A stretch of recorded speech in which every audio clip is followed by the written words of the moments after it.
Every first-round pick in fantasy has a perfect second-round pick to go with it. It's like pairing your meat with your wine. It's going to go good with different types of meat. You don't want to have a red wine with fish, right? And so let's talk about not doing that with our fantasy football teams, and let's talk about every single player in the first round and which second-round target that you should be going for in your fantasy football drafts. Let's start with Christian McCaffrey. And the ADP for this comes from the consensus ADP, which you can find on the Flock site, which is posted by Mason, which basically takes an average of the Underdog, Sleeper, Yahoo, and ESPN platforms, and then it averages all of those out. So for Christian McCaffrey, the perfect second-round pick for him is going to be, number one, Drake London. Drake London is a little bit higher on Sleeper and Underdog than he is on ESPN and Yahoo. So a lot of the Sleeper and Underdog people that watch are going to say, you're not getting him here, you're not getting him here. On ESPN, he is 33 in ADP, right? On Yahoo, he's in the second round, almost into the third. So yeah, in some leagues you are. And when you average all this out, he ends up at about 22.3 for his ADP. And he is the perfect pairing for Christian McCaffrey because he's young, he's an ex-receiver. And with Christian McCaffrey, we're going to want some younger guys that are a little bit less injury prone. We're probably not going to, depending on what your team build is and depending on who's available, we might not want a running back. But the other guy that we could pair with Christian McCaffrey is Travis Etienne. Again, a younger guy, a little bit of a high floor guy to go with an elite ceiling guy in Christian McCaffrey. And he's also a guy that when you're looking at what he was able to do last year, he's being drafted significantly cheaper than what he probably should, right? This is a guy that was a top 5 running back last year in PPR leagues that is going at the end of the second into the third round. And so when you're talking about pairing two running backs together, Christian McCaffrey and Travis Etienne are super nice because one is super high ceiling, the other is super high floor. They should complement each other on your team really well. And those two guys, Drake London, Travis Etienne, and you could probably add a couple guys in there because Chris McCaffrey's really kind of he's just the player you have to take at one. There are other targets there as well. The one guy we don't really like taking a lot at the turn that we see some of is Brandon Ayuk. We don't want to invest too much into that offense. But with that being said, it's Christian McCaffrey. You're not really going to go wrong. And our selections are going to be a little bit more selective after this, after Christian McCaffrey goes off. Selective selections. And that's going to start with CeeDee Lamb. I know a lot of popular strategies are going to tell you, hey, Go lock down your top 2 wide receivers. Go get CeeDee Lamb and go get another elite upside wide receiver. Well, I'm here to break it to you that some of those guys that are going at the tail end of the second round have just as much upside as the guys going in the fourth round at wide receiver. So we're actually going to have you pivot from that position when you take a guy like CeeDee Lamb who is so safe and has such a high elite wide receiver 1 overall ceiling. That we're comfortable with you going with upside at the running back position with guys like Devon Achane, right, going at the end of the second round, 2-3 turn. I am not a super huge fan of Devon Achane and his overall outlook in 2024, but honestly, if I were to ever diversify and take a shot on Devon Achane in fantasy football, it would be if I had CeeDee Lamb on my team. Because I'm feeling super comfortable and super safe with CeeDee. I know exactly what I'm going to get. And imagine if Devon Achane actually works out in 2024. Imagine the pairing of CeeDee Lamb and Devon Achane as your top 2 guys, and they both end up being, top 3 respectively at their position. Yeah.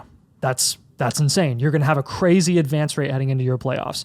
And then Derrick Henry is going to be here as well. Again, same sort of thing as Devon Achane, but you're actually going to get a bell cow workload with bell cow carries and an offense that wants to run the ball. And you have a rushing quarterback in Lamar Jackson. You're going to say, oh, well, why would I want Derrick Henry with a rushing quarterback who's going to take away touchdowns? Well, it's not that simple because it's actually really, really beneficial for a guy like Derrick Henry who's 30 years old, who has admittedly lost a little juice the past couple of years, but he's still effective in how a team like Baltimore will want to utilize him, where Lamar, again, is going to help spread the defense out, right? And not everyone's going to be focused on Derrick Henry getting the ball. So it might open the field for Henry, and he may get more opportunity and more ability to score touchdowns than you might think. Yeah, so let's talk about Tyreek Hill next. This is going to be the third most popular pick on most leagues. And we're going to go Kyren Williams as our first one here. Tyreek is a high upside, older wide receiver. And so we want to kind of go for the absolute knockout punch here with Kyren Williams because Kyren Williams is a high ceiling running back that is on the younger end, but is a guy that when he is healthy, and Tyreek is also fairly safe because he stays healthy at a pretty high rate, right? He plays most of his games. We can take a shot on a running back here that although he didn't play a little bit of last year because of injury, he averaged 20 points per game, right? So pairing these two guys together, if both of these guys hit this year, you win your league. You just win. You're probably gonna win your league, right? Obviously, there's more to it than that. That's a little bit hyperbolic, but you get what I mean, right? And then Chris Olave, and the reason that we like pairing Chris Olave with Tyreek Hill is because they're different types of receivers in terms of how they get their points. Tyreek Hill, again, is just a lead all around, has 40, 50 point games at some point, right? And Chris Olave is a guy that while he doesn't really have that ceiling untapped yet, he is a guy that has proved that he's consistently safe. And so you can not only take a shot on somebody that has proved that he can be at least a wide receiver 2 or 3 every single week, or maybe sometimes higher.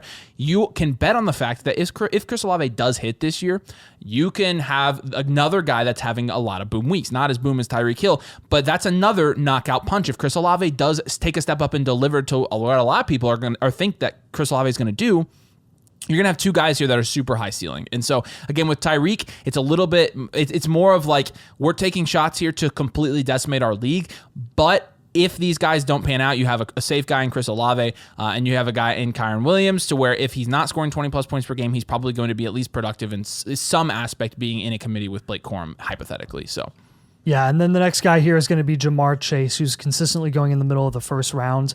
I would, if you're taking Chase, right, we know what Chase is. His boom weeks are the best weeks ever, right? Like 35 points plus.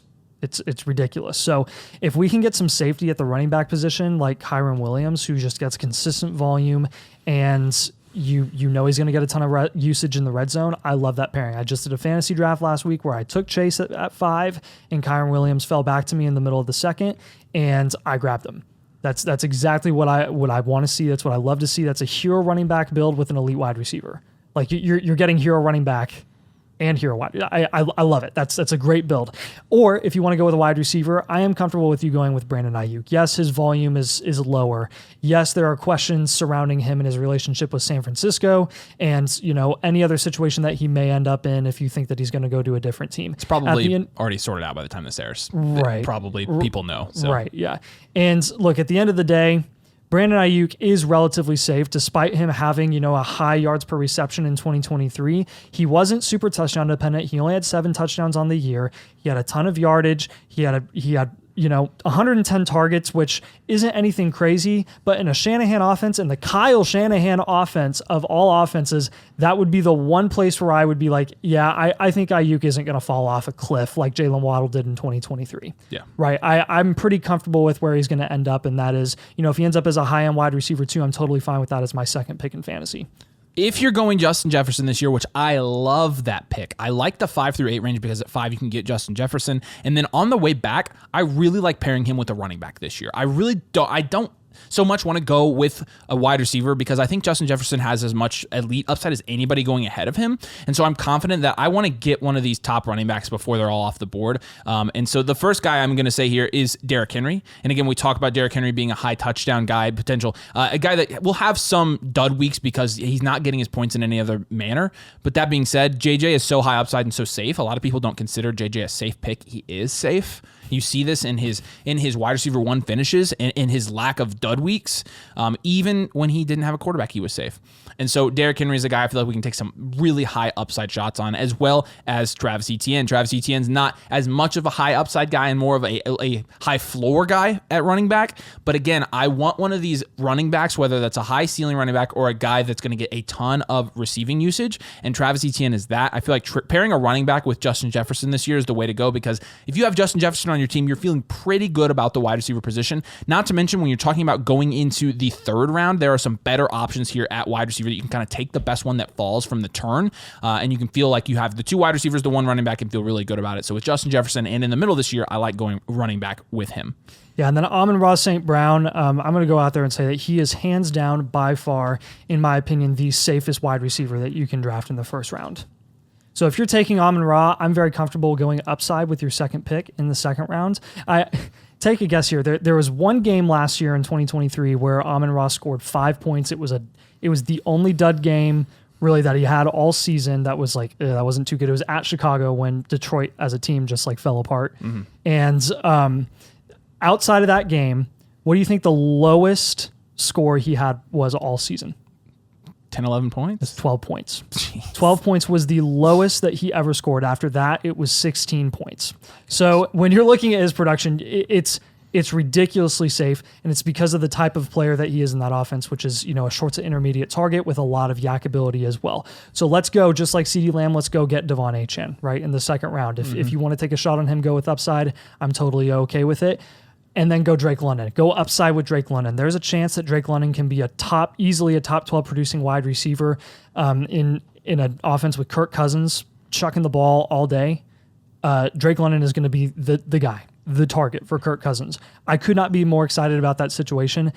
Him paired with Amon-Ra St. Brown is like, I'm all for the double running back strategy this year. If I can get Amon-Ra and Drake London on the same team and I just totally fade the double running back strategy, I'm not throwing a fit. I'm thrilled about that. Yeah. Speaking of double running back, one of Bijan's primary targets that we have is Kyren Williams. And with Bijan, I think he's a little bit safer than Breece. Some people may disagree with me on that, but I feel like the situation is going to be better than Breece's this year. Yes. And I feel like you have a little bit more certainty that he's going to get that really high receiving usage. And with Breece, who had that receiving usage last year, you just don't know because the quarterback situation and the receiving situation, everything is just so much different in both of these situations. But with Bijan, I like Kyren. And then I'll go ahead and say with Breece, I also like Kyren Williams. So if you're going to go double running back in this like kind of mid to late first round range, Kyren Williams is the guy we want to pair with both of these guys, right? Yeah. It's a league winner, and you can tell because Kyren Williams has already been on. He was on Tyreek's as well. Kyren Williams is one of our favorite picks in the second round. Yeah. With Bijan and Breece, though, different wide receiver options. If you're going to go Bijan, I like Devontae Adams a little bit better. Again, I want that more reliable veteran presence that I think has a really high floor and is going to be a consistent option. And with Breece, I think I'm going Chris Olave because while Chris Olave is safe, again, a lot of people are betting on Chris Olave having that breakout year. And if he does have that breakout year, you can kind of balance that with Breece maybe having a little bit less receiving usage, so lowering his floor a little bit, maybe being a little bit higher upside and an overall better offense with a quarterback. And so I like pairing Chris Olave with Breece, and I like also pairing Devontae Adams with Bijan because, again, slightly different running backs, both in very different situations, both two of the top running backs in the league, so you can't really go wrong. But Kyren with both of them, if you're going to go double running back, is a really, really good option. Yeah, and then we're going to go with A.J. Brown here, obviously finishing a little bit more disappointing than we expected after the first 8 weeks of the season in 2023, fell off a little bit, but I still consider him an incredibly safe wide receiver, one of the true alpha wide receivers in the league, which there's not as many as some people would say. A.J. Brown is absolutely one of those guys that is a true alpha wide receiver that's you know what you're going to get from him, and that's top 7 production every single year. So let's go get Drake London again, kind of same as Amon-Ra St. Brown. Very, very safe. The same targets as Amon-Ra St. Brown, actually. You're going with the upside in Drake London. You're going with the upside in one of those running backs in Devon Achane. I'd even say if you can pull off like a Kyren Williams, I have no issue with that at all either. Yeah, so Garrett Wilson, Jahmyr Gibbs is going to be one of them. Jahmyr Gibbs is safe. Garrett Wilson is actually safer than people think. There's just some unknowns about him performing at a wide receiver 1 level. There's no unknowns about the targets. There's no unknowns about the consistency. He can do both of those things. He's just legit never played with a quarterback. And so pairing him with a safer running back like Jahmyr Gibbs, and again, oftentimes Jahmyr Gibbs won't make it here, but in the outlier case that he does, we like pairing them. And then Devontae Adams as well. You can go double receiver up here, get two guys that are both pretty consistent guys. And I think this is a very high floor option to start a fantasy draft with Garrett Wilson and Devontae Adams, right?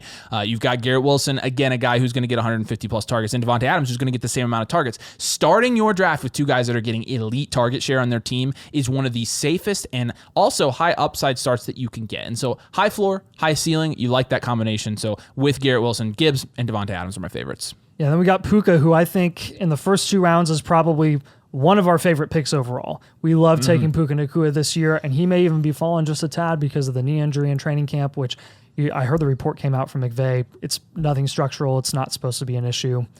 I'm not really worried about it, honestly, long term. He's supposed to be back pretty soon. And when you're looking at guys that you want to pair with him, I mean, Marvin Harrison Jr. is definitely one of those ceiling guys. We talk about Puka being super safe. A lot of people think Cooper Kupp's going to take away from Puka Nacua. I strongly disagree. If anything, they're complementary pieces, and Puka can be just as productive as he was his rookie season.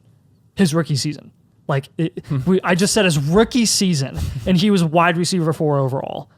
Come on, guys. Come on. Puka Nacua is a great pick. And Marvin Harrison Jr. pairing him with that is great because as much as I don't love taking a rookie in the first or the second round of my fantasy draft, it is Marvin Harrison Jr. in a situation that's built for him.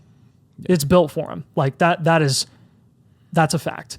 Kyler Murray throwing him the ball, high passing volume offense, Trey McBride helping him out there in the passing game as well. I think there's room for a lot of upside there. And the reason Marvin Harrison Jr. is going as high as he is, honestly, is kind of thanks to what Puka did as a rookie last year, because you can now see rookies in this day and age produce at a wide receiver 1 level, and Marvin Harrison Jr. admittedly absolutely has the upside to do that. And then you've got, you can go running back as well. If you want to go running back with Puka Nacua, I personally am going Kyren.